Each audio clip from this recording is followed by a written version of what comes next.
Sejam bem-vindos a mais um Turismo em Destaque.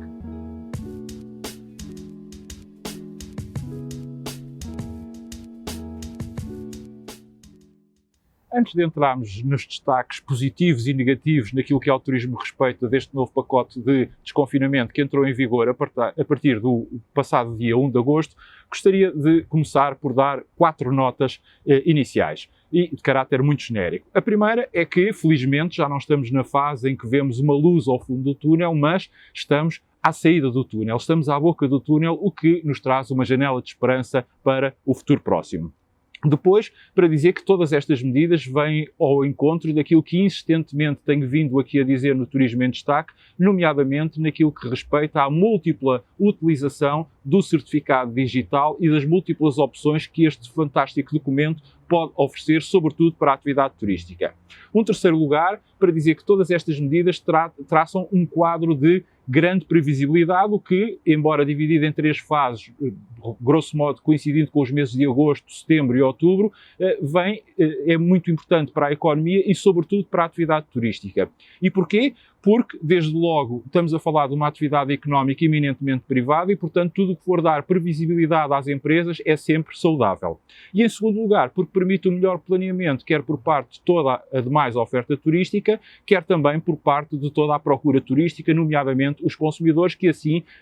acautelam qualquer eventualidade que possa surgir a meio das suas viagens. Finalmente, uma quarta e última nota para dizer que, apesar de globalmente estas medidas serem muito positivas, é muito importante que não deixemos de ter atenção que, por um lado, a pandemia ainda não acabou, em segundo lugar, que cada vez estamos mais dependentes das vacinas, seja no que diz respeito à sua produção, seja no que diz respeito às respectivas inoculações e, finalmente, em terceiro lugar, que devemos continuar a acompanhar com muita atenção a evolução da situação pandémica pelo mundo fora, uma vez que já vimos e já percebemos que o mundo a diferentes velocidades significa um perdurar da pandemia. Feito este enquadramento, vamos então ver o que é que de mais positivo estas medidas trazem para a atividade turística. E desde logo, creio que o primeiro aspecto a realçar é a homogeneização das medidas por todo o país. Ou seja, deixamos de ter concelhos a velocidades diferentes em termos da pandemia para termos o país todo a uma mesma velocidade. E isso é bom, sobretudo na época do verão, em que há muito maior mobilidade por parte da população. Um segundo destaque, que obviamente é de sublinhar, é o alargamento dos horários da restauração até às 2 horas da manhã e já o anúncio do aumento das suas capacidades, seja em sala, seja nas esplanadas, para as fases 2 e para a fase 3. Também a permissão de abertura dos bares, desde que reúnam as respectivas condições nos termos exatamente iguais aos restaurantes, é obviamente de saudar. E ainda devemos também enaltecer a ampliação dos horários dos espetáculos culturais, coincidindo com a restauração, isto é, às 2 horas da manhã, e, para além disso, o aumento da lotação dos recintos desses espetáculos, numa primeira fase para 66% da sua capacidade, e depois já anunciando sucessivos aumentos dessa lotação para as fases 2 e 3, e isto é importante porquê? Porque o turismo precisa, obviamente, de entretenimento. A possibilidade de haver público nos eventos esportivos também é outra medida que se destaca, porque isso é mais uma motivação adicional para que as pessoas se desloquem um pouco pelo país, que viajem também. O fim da limitação horária em alguns concelhos a partir das 23 horas, que era algo que já não fazia sentido, também é naturalmente de saudar. E, finalmente, qual cereja no topo do bolo, se tudo correr bem, a partir da terceira fase, o fim, ou seja, a partir de outubro, o fim de todas as limitações. No que diz respeito aos aspectos mais negativos para o turismo, é esta manutenção da testagem nos estabelecimentos de alojamento turístico e de restauração, testagem essa feita perante funcionários, colaboradores que não estão qualificados nem devidamente formados e que não acautela a proteção de dados dos consumidores. A persistência, quase que podia dizer, esta birra por parte do governo em insistir que os estabelecimentos de restauração há dias e horas em que o vírus ataca mais do que noutros, ou seja, a partir das sextas-feiras às 7 da tarde, nas refeições de sábado, domingos e feriados, o vírus parece que ataca mais e isto é, quanto a mim, um verdadeiro disparate, uma vez que até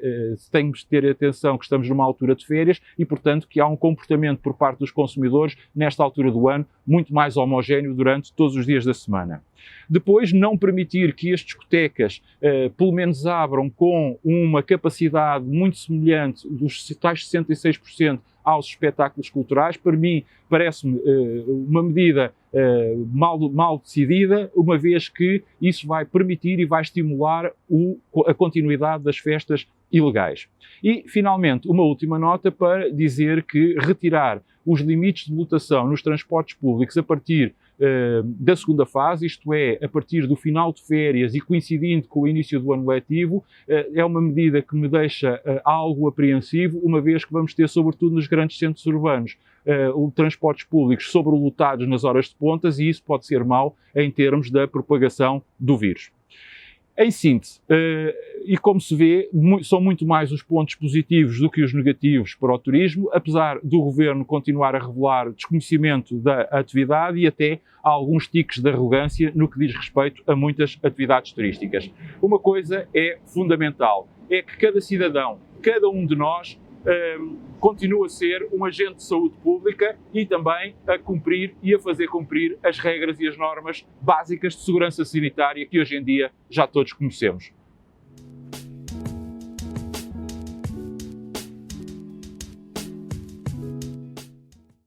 Na resposta à questão anterior, eu tive a oportunidade de dizer que a pandemia não tinha acabado e, portanto, se a pandemia não acabou, obviamente os apoios às empresas também não podem acabar. Fazê-lo seria quase como suicidar a nossa própria economia, ou se quisermos, para continuarmos no mesmo tipo de linguagem, seria realizar um homicídio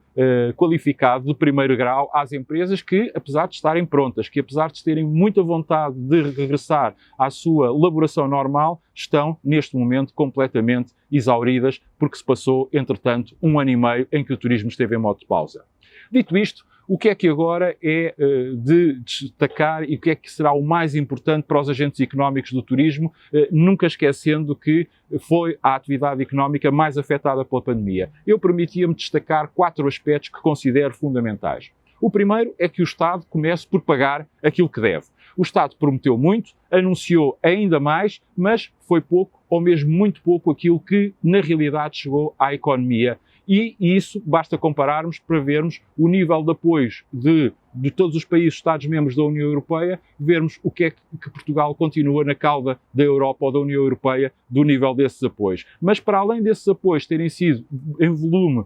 muito reduzido, ainda há muitos deles que não foram pagos, que não foram liquidados às empresas, o que leva com que os agentes económicos estejam ainda numa situação de maior desespero. Em segundo lugar, devem-se manter e intensificar os apoios. Não apenas